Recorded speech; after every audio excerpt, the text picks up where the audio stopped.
7 hours of complete silence. Not one word spoken. Everyone thought she was just antisocial. Then the engines exploded at 40,000 feet. She walked calmly into the cockpit and spoke her legendary call sign over the radio. 2 F-22 pilots froze in their cockpits, recognizing the voice of their dead hero.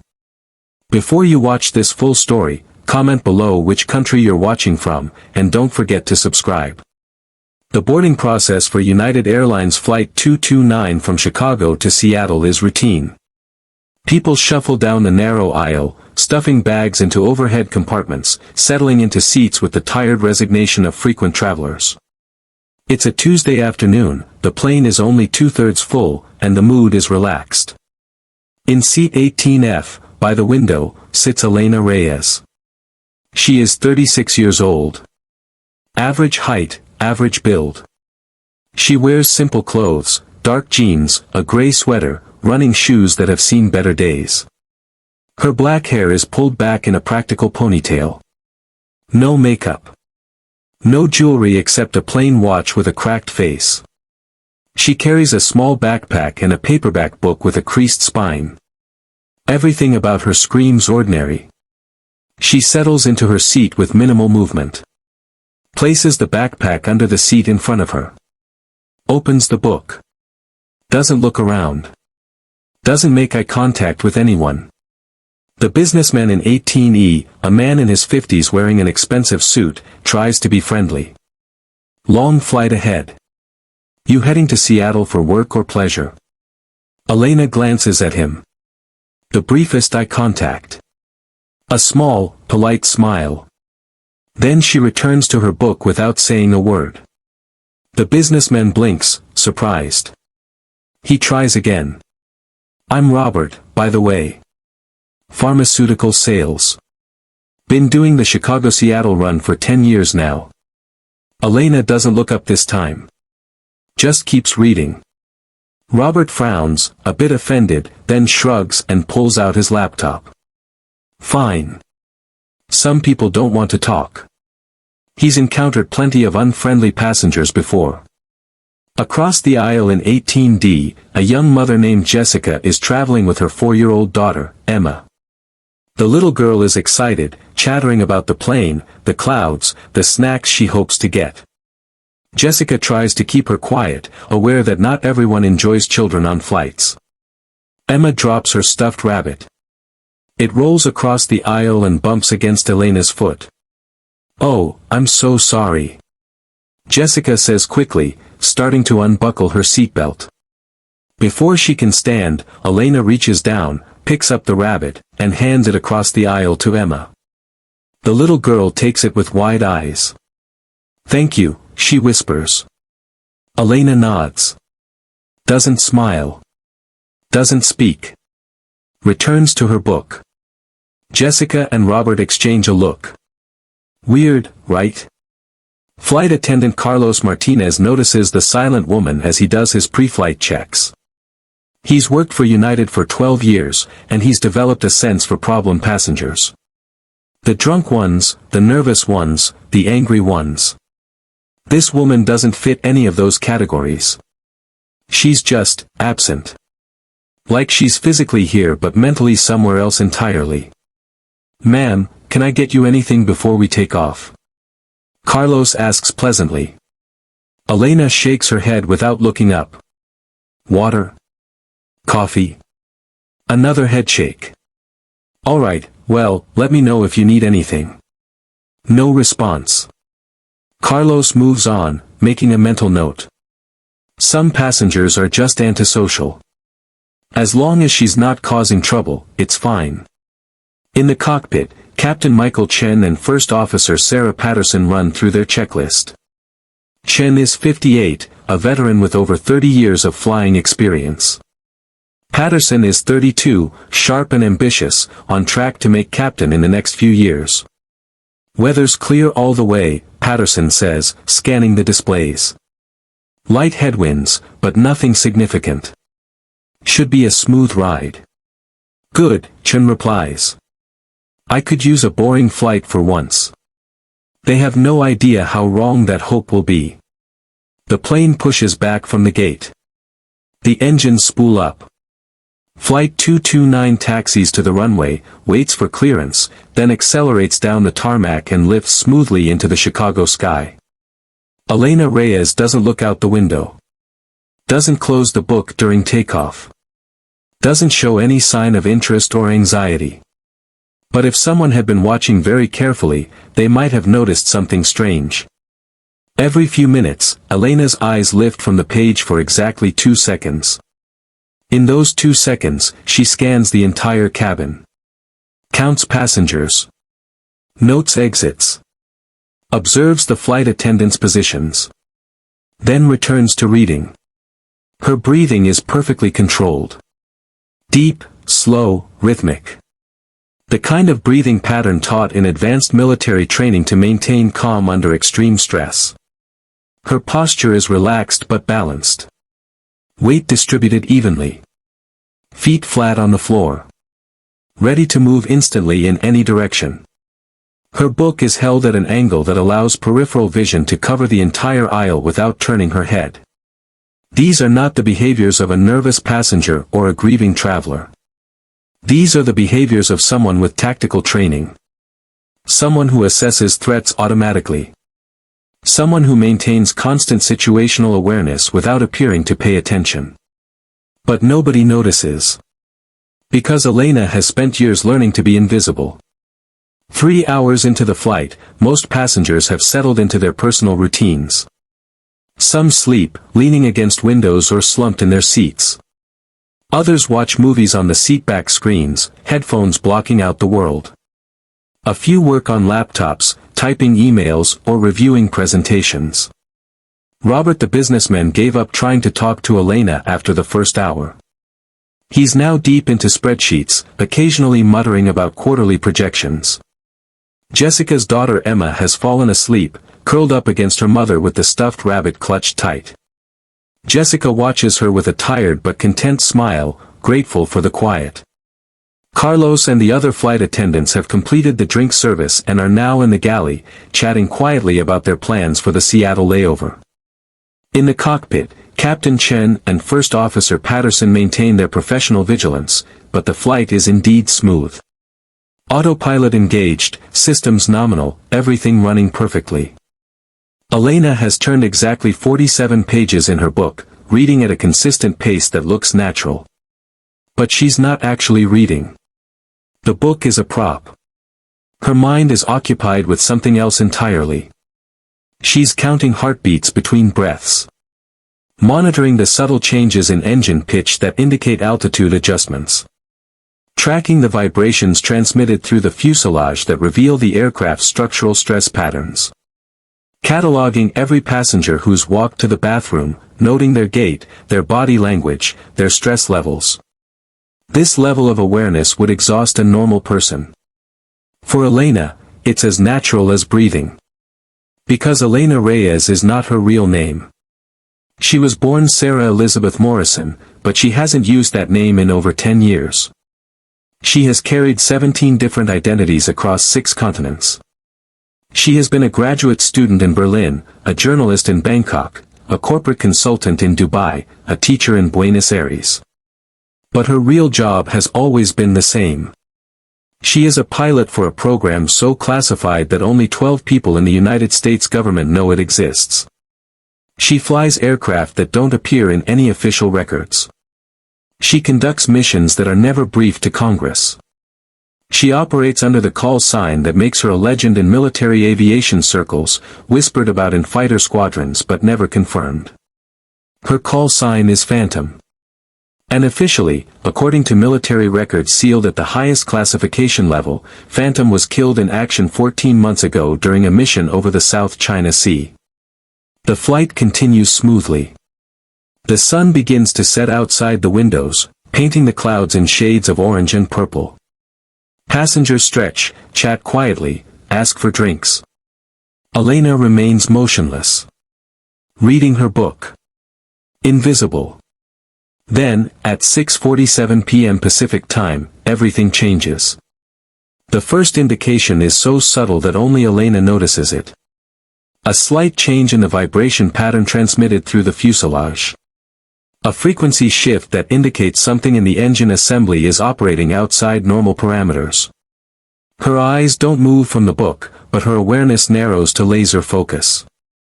30 seconds later, the vibration intensifies. Now it's noticeable to trained flight crews, but not yet alarming to passengers. In the cockpit, First Officer Patterson frowns at her instruments. "Mike, you seeing anything odd in the engine readouts?" Captain Chen scans his displays. Number 2 is showing slightly elevated temperature. Still within tolerances, but I don't like the trend. Should we notify maintenance? Let's monitor it for a few minutes. Might just be a sensor glitch. But it's not a sensor glitch. In the main cabin, Elena closes her book and places it carefully in the seatback pocket. Her movements are slow, deliberate, drawing no attention. She flexes her fingers slightly, bringing blood flow to her extremities. Adjusts her feet into a slightly wider stance, improving her base of stability. Robert glances at her, noting that she's finally put the book down. "Getting tired of reading?" he asks. Elena doesn't respond. Her attention is on the vibration pattern, which is now following a progression she's seen before. Not in commercial aircraft, but in military jets suffering from a specific type of mechanical failure. The vibration intensifies sharply. Now passengers notice. Heads turn. Murmurs of concern ripple through the cabin. Captain Chen's voice comes over the intercom, calm and professional. "Ladies and gentlemen, this is your captain. We're experiencing a minor mechanical issue with one of our engines. As a precaution, we're going to descend to a lower altitude. Please return to your seats and fasten your seatbelts. Flight attendants, please prepare the cabin. Minor mechanical issue." The careful phrasing of a pilot who doesn't want to cause panic. But Elena can hear the tension underneath his words. This isn't minor. The aircraft begins to descend, and the vibration becomes a pronounced shaking. Overhead compartments rattle. Drinks slosh in cups. Several passengers gasp. Robert grips his armrests. "Is this normal?" he asks Elena, his voice tight with fear. For the first time since boarding, Elena turns to look directly at him. Her eyes are calm, focused, completely without fear. "No," she says quietly. "This is not normal." It's the first word she's spoken in 7 hours, and something in her tone makes Robert realize that this woman knows exactly what's happening. In the cockpit, warning lights are illuminating across the instrument panel. Engine 2 is shutting down. Patterson reports, her voice sharp with urgency. "I'm showing catastrophic failure in the turbine assembly." Chen's hands move quickly over the controls, following emergency procedures drilled into him through thousands of hours of training. "Shut it down completely. Activate fire suppression. We'll operate on the other 3 engines." But before Patterson can complete the shutdown sequence, 2 more warning lights flash red. "Engine 1 is showing pressure loss," she says, disbelief creeping into her voice. "And Engine 3 has abnormal vibrations." Chen's calm demeanor cracks slightly. "That's not possible. These failures aren't related. They shouldn't be happening simultaneously. But they are happening." Within 90 seconds, 2 engines have completely failed. The third is operating at reduced capacity. Only Engine 4 is functioning normally. The Boeing 777 is designed to fly on 2 engines in an emergency. But it's not designed to handle this kind of cascading failure. And the crew hasn't trained for a scenario where multiple, unrelated systems fail at the same time. Because this scenario shouldn't be possible. Unless someone made it happen deliberately. The aircraft drops 3,000 feet in less than a minute as Captain Chen fights to maintain control with only partial engine power. Passengers scream. Oxygen masks drop from the overhead panels, swinging wildly. "Mayday, mayday, mayday." Chen transmits on the emergency frequency. United 229, multiple engine failures, requesting immediate vectors to nearest suitable airport. The air traffic controller's voice comes back, professional but urgent. United 229, Seattle Center, roger your mayday. Turn left heading 270, descend and maintain 15,000. McCord Air Force Base is 40 miles northwest of your position. Emergency equipment is being notified. In the cabin, chaos is spreading. People are crying, praying, grabbing for their phones to send final messages to loved ones. Flight attendants try to maintain calm, but their own fear is visible. Jessica holds Emma tight, both of them sobbing. Robert has gone pale, hands shaking as he fumbles with his oxygen mask. Elena sits perfectly still, mask on, breathing controlled, eyes scanning the cabin with tactical precision. She's making calculations. Assessing the aircraft's performance. Estimating glide ratio with partial power. Considering emergency landing options. And she's recognized something that terrifies her more than the engine failures. The pattern of these failures isn't random. This is deliberate sabotage. Someone has targeted this aircraft with a sophisticated attack designed to look like mechanical failure. She knows this because she's seen it before. In classified briefings about enemy capabilities. In intelligence reports about hostile nations developing cyber weapons that can compromise aircraft systems. This is an act of war. And everyone on this plane is a target. Flight attendant Carlos stumbles down the aisle, trying to help passengers with their masks. He reaches Elena's row and is startled to see her sitting calmly while everyone else panics. "Ma'am, please secure your oxygen mask," he says urgently. Elena looks at him. "I need to speak with the captain. Immediately." Carlos blinks. "That's not possible. The cockpit is secure, and the captain is dealing with the emergency." "This isn't a mechanical failure," Elena says quietly, but with absolute authority. "This is a targeted attack. I have information the captain needs." Something in her tone makes Carlos pause. He's trained to handle difficult passengers, but this woman isn't being difficult. She's being professional. Like someone giving a tactical assessment. "Who are you?" he asks. Elena makes a decision that will end her years of deep cover. "Get me to the cockpit. Tell the captain that Phantom needs to speak with him. He'll understand."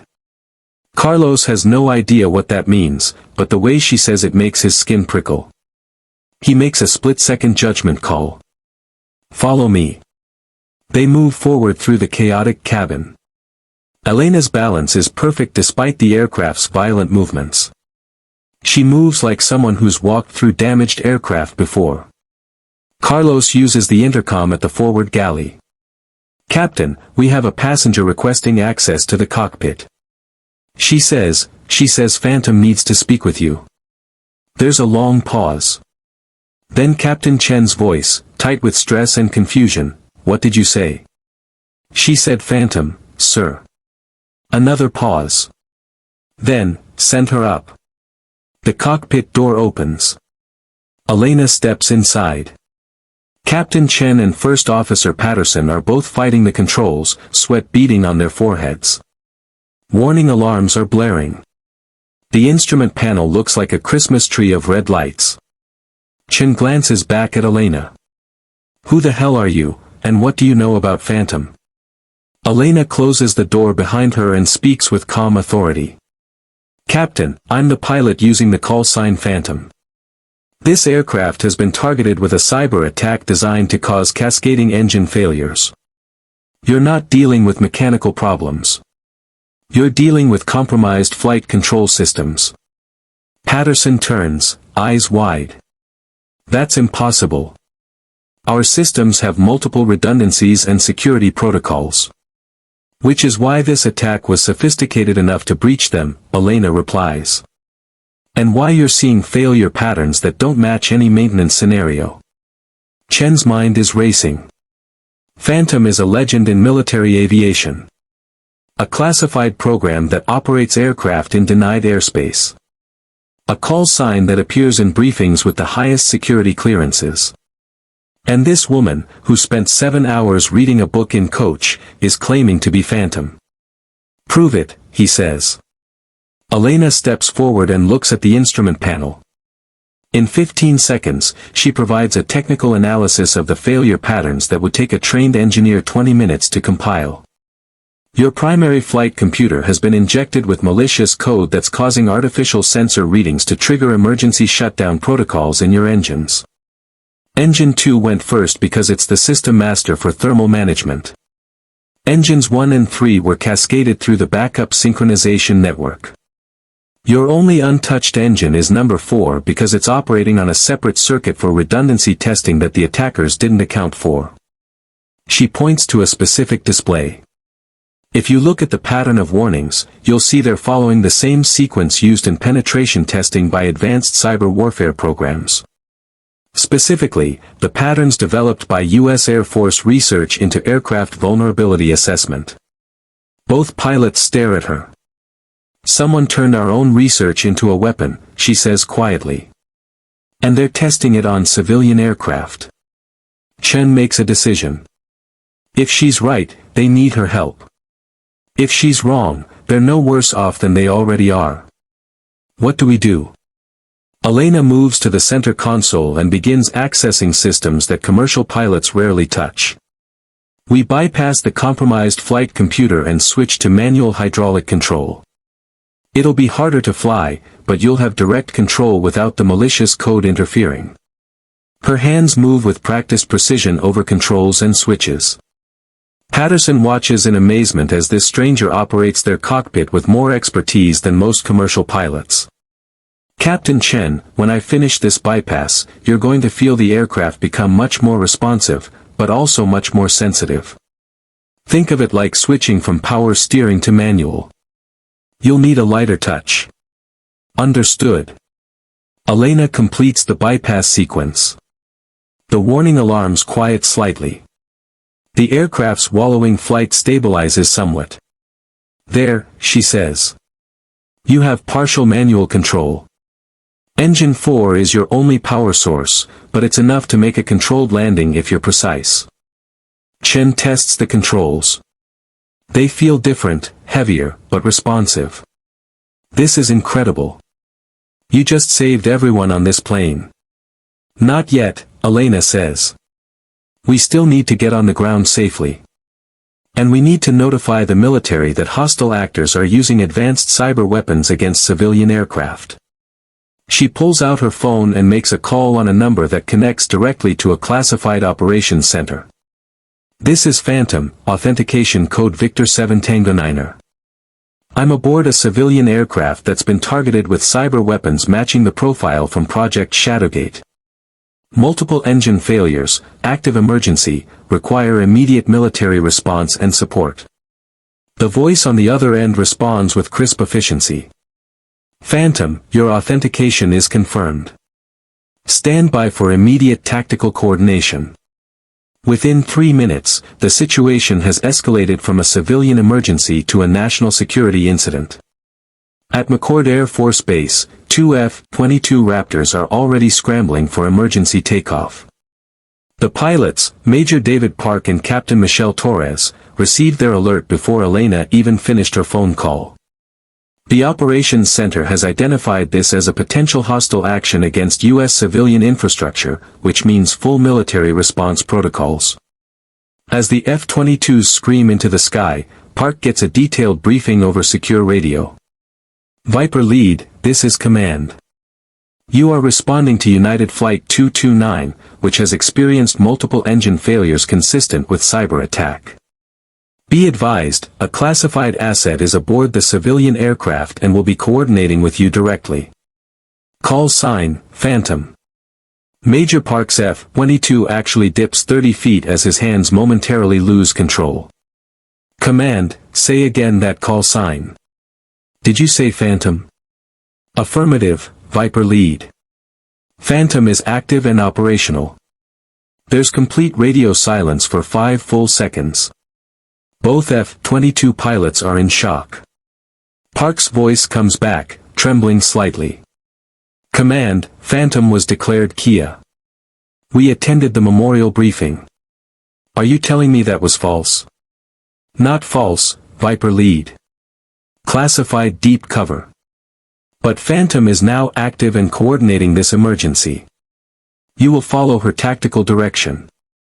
Park switches to his wingman's channel, his voice filled with disbelief. Michelle, are you hearing this? Phantom. The actual Phantom. Captain Torres's voice is equally shaken. The legend is real. And she's on a civilian plane saving passengers. My God, David, we're about to fly with Phantom. Both pilots are stunned. Phantom is a legend. The stories about that pilot are whispered in ready rooms and pilot briefings. Missions in aircraft that don't officially exist. Operations in airspace where capture means war. A kill ratio that's classified because revealing it would expose capabilities. The greatest combat pilot in modern Air Force history. Dead for 14 months. Except not dead. Very much alive. And about to coordinate with them. Park's radio crackles. Viper lead, this is Phantom. The effect is instantaneous and physical. Major Park's hands literally freeze on the flight controls. His breathing stops mid-breath. His eyes go wide with shock. For 3 full seconds, the highly trained fighter pilot is completely paralyzed. In the wingman position, Captain Torres has the exact same reaction. Her F-22 actually wobbles slightly as her hands go rigid on the stick. That's impossible, she whispers over the private channel. Park forces himself to breathe. His voice comes out shaky, something that never happens. Command, confirm that call sign. Did she actually just say Phantom? Affirmative, Viper lead. Phantom is active, alive, and coordinating from the civilian aircraft. Park's mind is reeling. Phantom is dead. They were briefed. Killed in action over the South China Sea. Memorial service held at a classified location. The greatest combat pilot of their generation, gone. Except she's not gone. She's on a civilian airliner, saving 300 lives. The female voice comes again, calm and professional. Viper lead, I'm aboard United 229, currently acting as tactical coordinator for the emergency. We have partial flight control on one engine. I need you to establish visual contact and assess our structural condition. We may have damage that internal sensors aren't detecting. Park has to physically shake himself to respond. Phantom, Viper lead. We're 3 minutes from your position. Requesting your tactical assessment of the threat. This was a targeted cyber attack using advanced intrusion methods. The aircraft's flight computer was compromised before takeoff, with triggers set to activate at altitude. I've implemented manual control bypass, but the attackers may have secondary protocols I haven't identified yet. Your job is to make sure we get this aircraft on the ground safely and then help me figure out who did this. Roger that, Phantom. And Phantom. Park hesitates. It's an honor to fly with you. There's a brief pause. Then, likewise, Viper lead.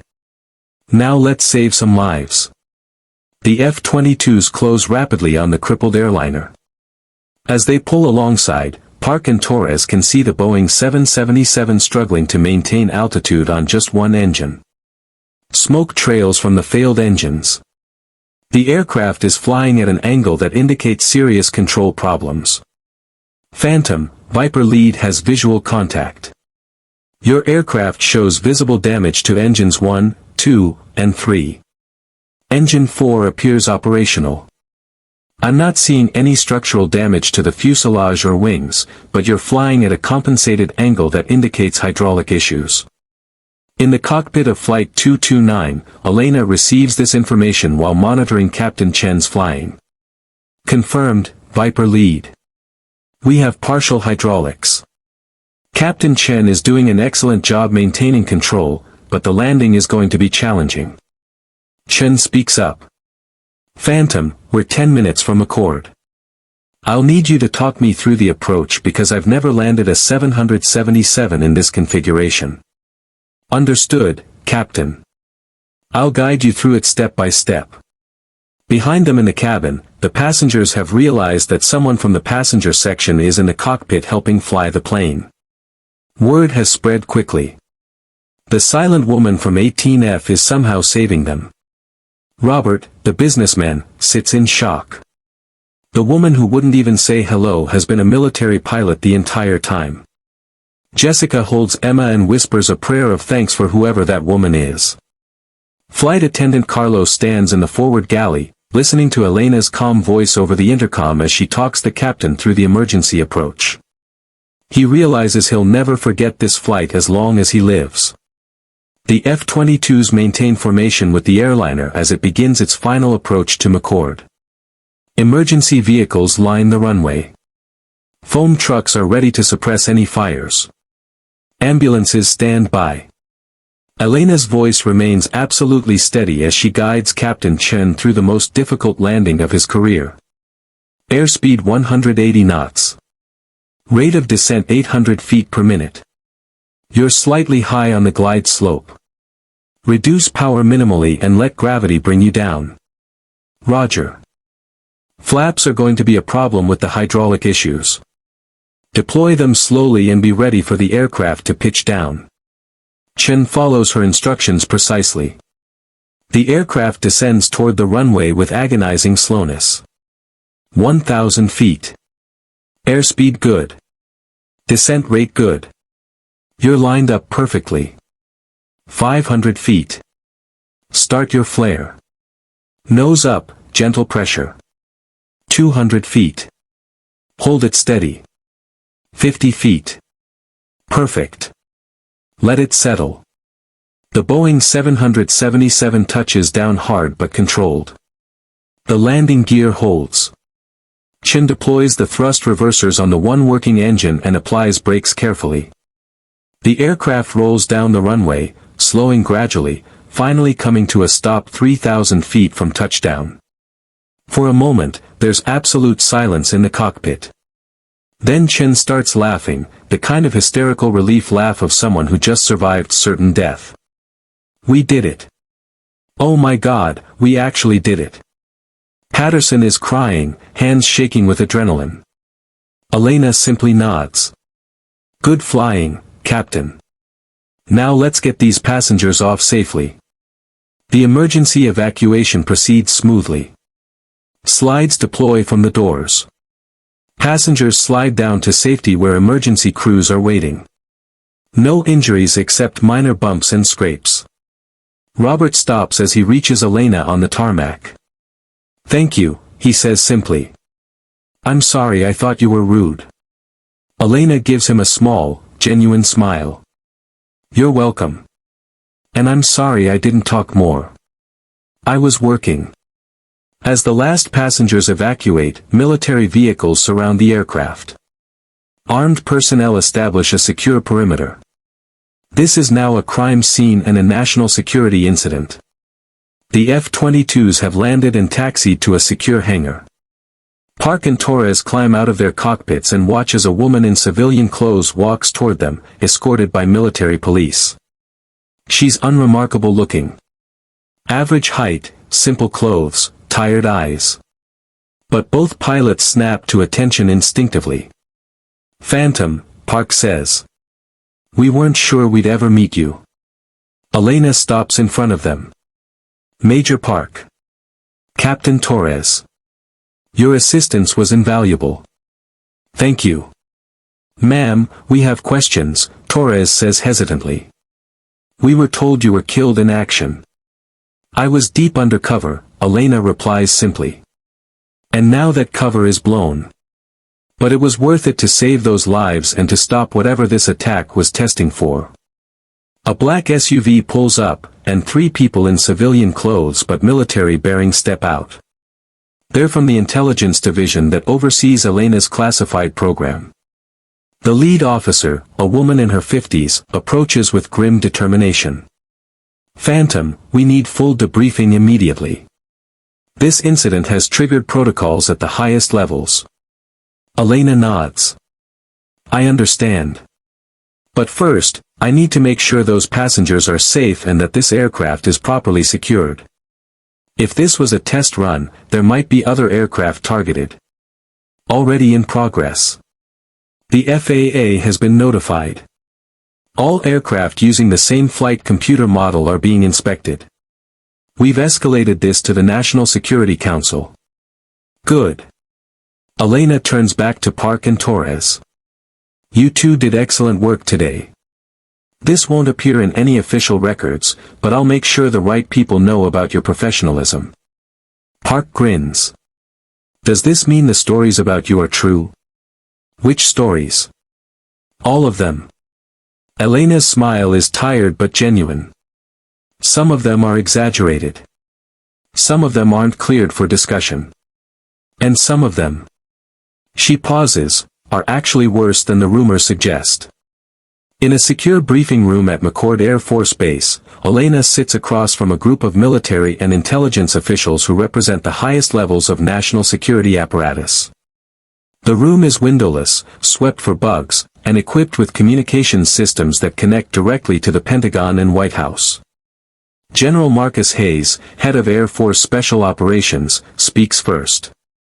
Phantom, your assessment is that this was a deliberate attack using cyber weapons derived from U.S. military research? Yes, sir. The attack pattern matches exactly with penetration testing methodologies developed under Project Shadowgate. Someone with access to that research has weaponized it and deployed it against civilian targets. Admiral Susan Chen from Naval Intelligence leans forward. Project Shadowgate was compartmentalized to fewer than 30 people. Are you suggesting we have a traitor in that group? I'm suggesting we have a traitor who had access to that group's research. It could be someone currently in the program, or someone who left and took data with them. CIA Director James Morrison pulls up a file on the secure display. We've been tracking cyber weapons proliferation for the past 18 months. There have been indicators that advanced aircraft intrusion capabilities were being offered on dark markets, but we couldn't confirm the source or verify the capabilities. Now you can, Elena says grimly. Because they just field tested it on a civilian aircraft with 300 innocent people aboard. Why? Asks Colonel Sarah Mitchell from Defense Intelligence. Why test it this way? Why risk exposure? Elena has been thinking about this question since the moment the engine started failing. Because they wanted to see if it could be stopped. They knew I was on that plane. The room goes silent. Explain, General Hayes says quietly. My deep cover identity as Elena Reyes includes a consulting job with a cybersecurity firm that specializes in aviation systems. I've been investigating anomalies in flight computer data for the past 3 months. Someone knew I was getting close to discovering this vulnerability. They targeted the specific flight I was on to either kill me or force me to reveal my capabilities. Which you did, Admiral Chen notes. Which I did. Because 300 lives were worth more than my cover. Director Morrison nods approvingly. Agreed. But now we have a different problem. Phantom is officially dead. If hostile intelligence services realize you're alive and active, it compromises not just you but every operation you've ever been involved in. Elena has already considered this. I understand, sir. My recommendation is that we use my exposure as an opportunity. We announced that a civilian passenger with military experience helped save Flight 229. We give her just enough credibility to explain her actions, but we don't reveal Phantom. We create a new cover identity that can operate in the open. And what about finding the traitor? Colonel Mitchell asks. Elena's expression hardens. That's where we set a trap. We leaked false intelligence about my investigation, making it appear that I'm close to identifying the source of the cyber weapons. The attackers will either try again to kill me, or they'll try to extract me for interrogation. Either way, they reveal themselves. General Hayes considers this. You're proposing to make yourself bait. I'm proposing to finish the mission, sir. Someone betrayed Project Shadowgate and is now selling cyber weapons that can kill thousands of people. I want to find them and stop them. The discussion continues for 2 hours, with Elena providing detailed technical analysis of the attack, recommendations for defensive measures, and proposals for the investigation. Finally, General Hayes makes a decision. Phantom, you're authorized to continue this investigation under your new cover identity. We'll provide support and resources. But understand that you'll be operating with less protection than before. Your face is going to be on the news as the passenger who saved Flight 229. I understand, sir. And Phantom, Admiral Chen adds, we're all very glad you're not actually dead. Elena smiles slightly. So am I, ma'am. The story breaks on national news within hours. Heroic passenger saves flight after multiple engine failures. Former military pilot helps land crippled airliner. Mysterious woman in 18F, the silent hero of Flight 229. The media doesn't have Elena's real name yet, but they have descriptions from passengers. The woman who didn't speak for 7 hours. The woman who walked into the cockpit during an emergency. The woman who talked the pilots through an impossible landing. Robert, the businessman, gives an interview. She sat next to me for hours and didn't say a word. I thought she was antisocial. Turns out she was just focused. She saved my life, and I don't even know her name. Jessica, the young mother, appears on camera with Emma. She gave my daughter her rabbit back so gently. I could see something special in her eyes, but I never imagined she was a pilot. She saved both our lives. Flight attendant Carlos becomes an overnight celebrity for his decision to bring Elena to the cockpit. Something told me to trust her. The way she spoke, the confidence in her voice. I've never made a faster decision in my life. Captain Chen and First Officer Patterson hold a press conference, carefully scripted by military public affairs officers. They describe a passenger with military aviation experience who provided critical assistance during the emergency. They don't mention Phantom. They don't mention cyber attacks. They keep it simple. But the aviation community knows something bigger happened. Commercial pilots who review the flight data are stunned by the pattern of failures. Aviation engineers who examine the disabled engines find evidence of electronic intrusion that shouldn't be possible. And in classified briefings, military intelligence officers begin piecing together a network of cyber weapons trafficking that spans multiple countries and reaches into the highest levels of defense contractors. 3 days after the incident, Elena receives authorization to make a limited public appearance. She's been given a new cover identity, Sarah Mitchell, former Air Force pilot who left the service 5 years ago to work in the private sector. The name is bland, forgettable, with just enough military background to explain her actions. She holds a brief press conference, reading from a carefully prepared statement. I'm glad I could help during the emergency. Captain Chen and First Officer Patterson are the real heroes. They maintained control of the aircraft under extraordinary circumstances. I just provided some additional technical knowledge. Reporters shout questions. Were you scared? What was it like in the cockpit? How does it feel to be a hero? Elena answers politely but briefly, revealing nothing of substance. After 10 minutes, her military handlers end the conference. But the real work is just beginning. 2 weeks after Flight 229's emergency landing, Elena sits in a coffee shop in downtown Seattle, working on a laptop. To anyone watching, she appears to be a consultant reviewing technical documents. In reality, she's hunting. The cyber attack on Flight 229 left traces. Digital fingerprints in the malicious code. Patterns in the deployment timing. Indicators of who had access to the aircraft's systems before the flight. Elena has been given access to resources that don't officially exist. NSA data miners who can track electronic communications across the globe. CIA assets who can investigate individuals without warrants. Military cyber warfare specialists who can trace hacking signatures to their sources. And she's found something.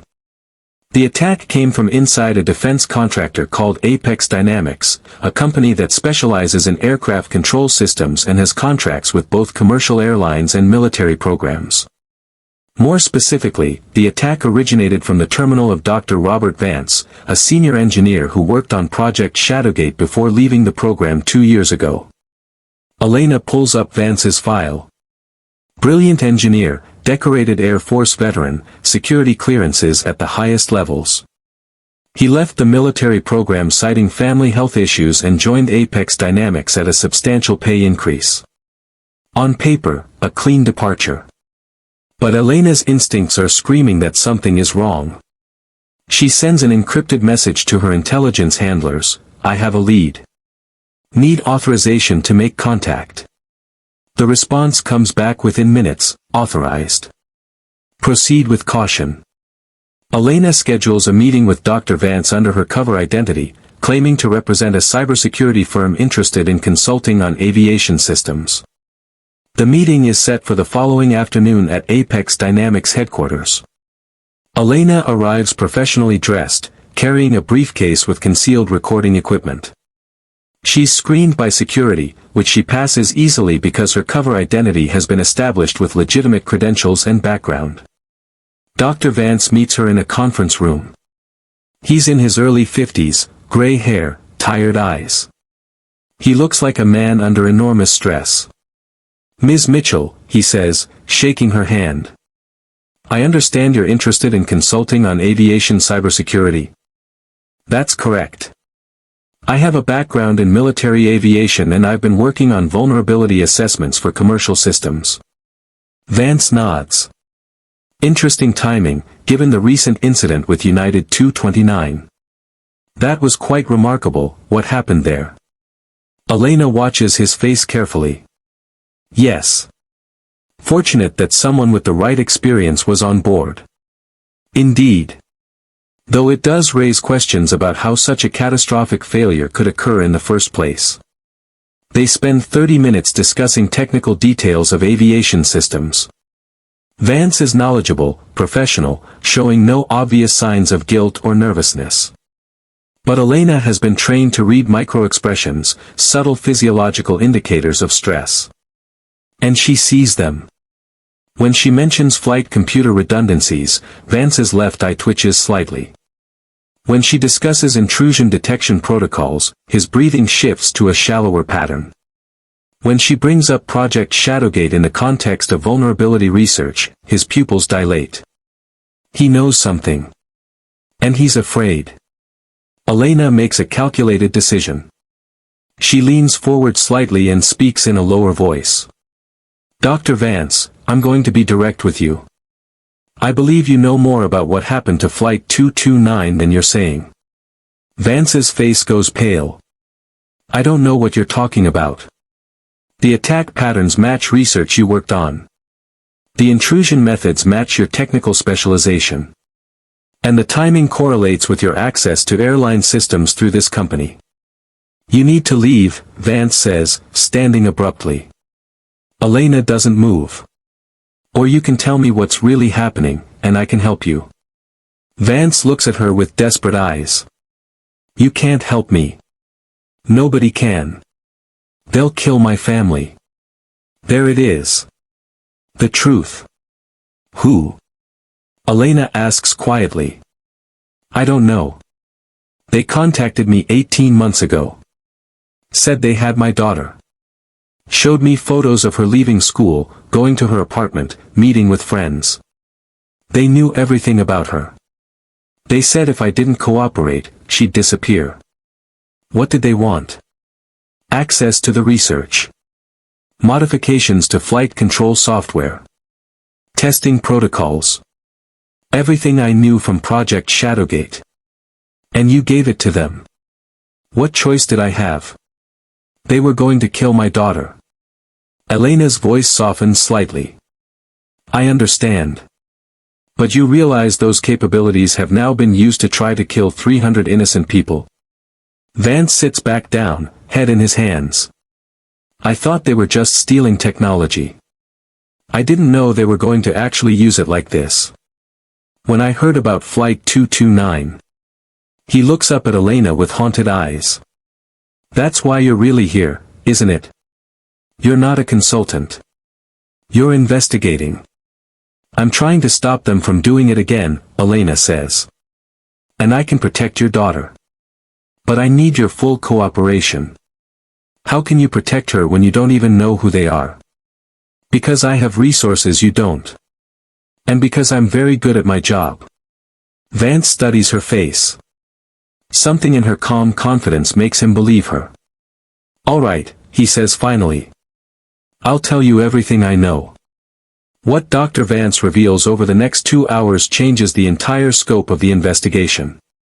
The group that coerced him isn't a traditional terrorist organization or a state-sponsored intelligence service. It's a network of former military and intelligence officers from multiple countries who have become weapons brokers in the digital age. They call themselves the Collective. They recruit specialists with access to classified programs, obtain cutting-edge capabilities through blackmail or payment, and then sell those capabilities to the highest bidder. Cyber weapons. Electronic warfare tools. Intrusion techniques. All the things that modern militaries spend billions developing, now available on a dark market for anyone with enough money. The attack on Flight 229 was a demonstration. A proof of concept for potential buyers. They wanted to show they could down a civilian aircraft using undetectable cyber intrusion, Vance explains. They had buyers lined up, waiting to see if the technology worked. But it didn't work, Elena notes.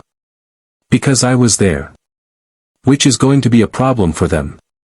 They'll want to know how it failed. They'll want to know who you really are. Elena has already considered this. Good.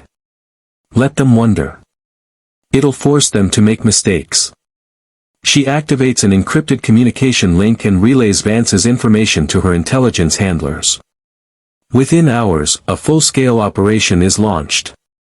NSA begins tracking electronic communications associated with the Collective. CIA activates assets in countries where network members are suspected to operate. FBI begins investigating Apex Dynamics and other defense contractors for additional compromised employees.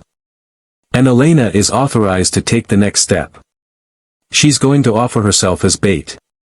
Using Dr. Vance's communication channels with the Collective, Elena sends a carefully crafted message: the woman from Flight 229 is investigating.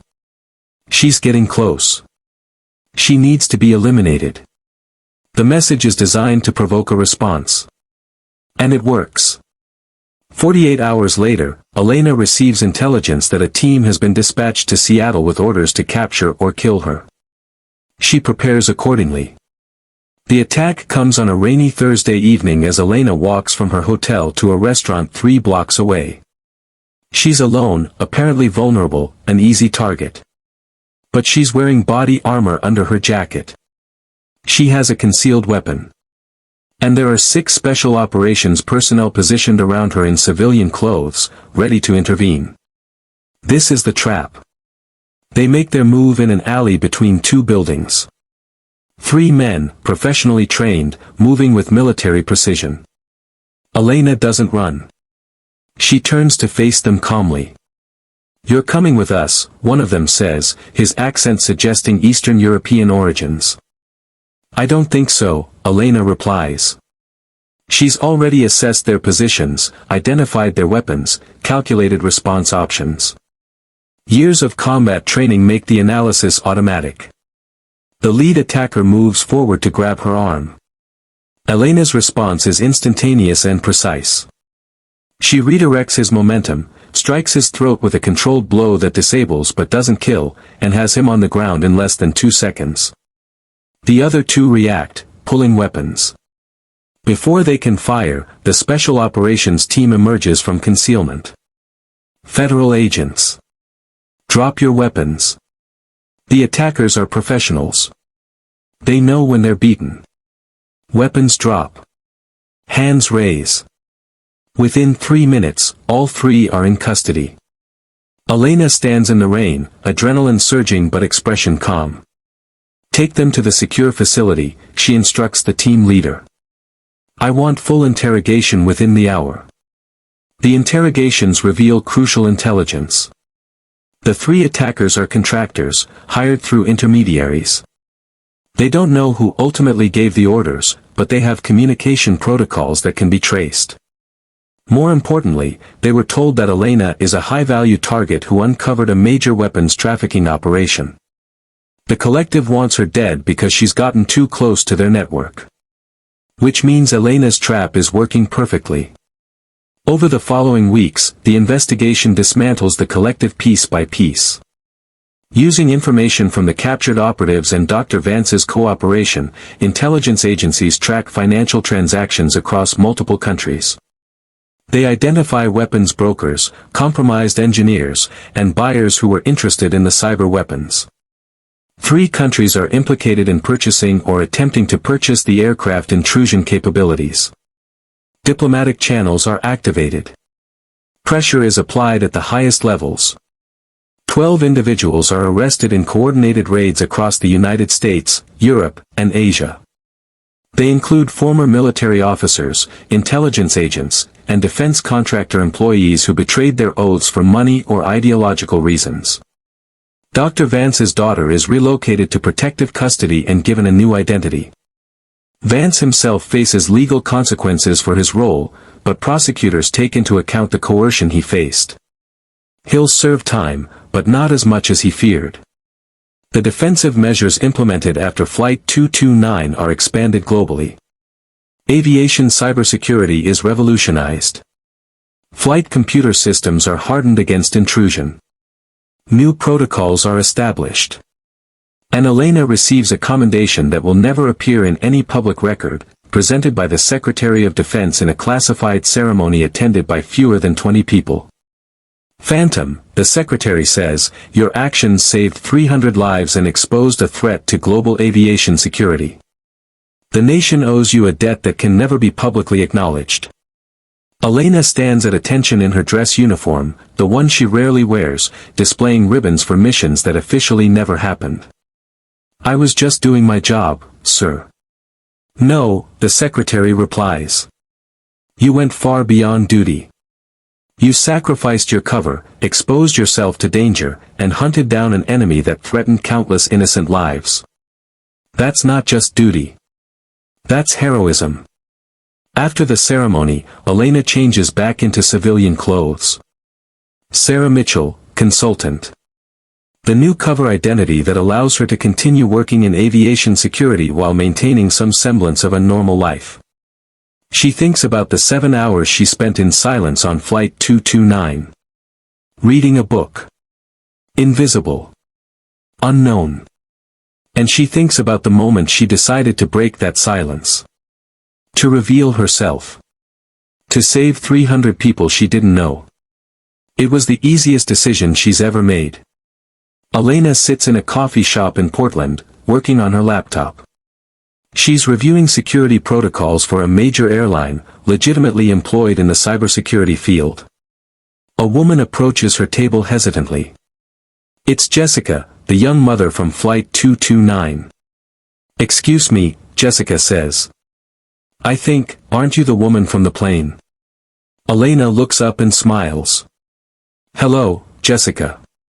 How are you? How's Emma? Jessica's eyes fill with tears. We're good. We're really good. I never got to properly thank you. You saved our lives. You already thanked me, Elena says gently.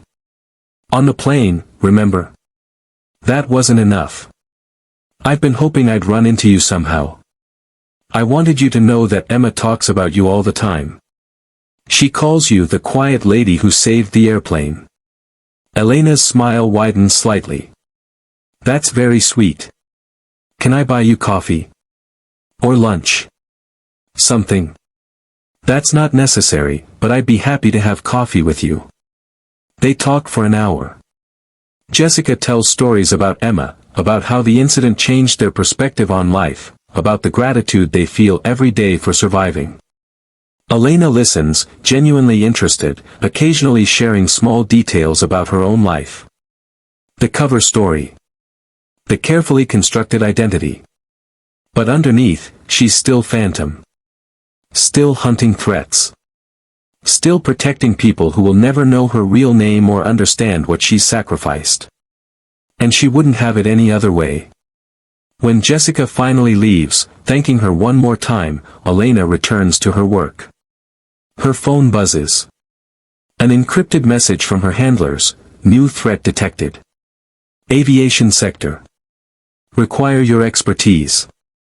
Elena closes her laptop, pays for her coffee, and walks out into the Portland rain. The quiet passenger is going back to work. Because some silences are just preparation for the moments when speaking up can save the world.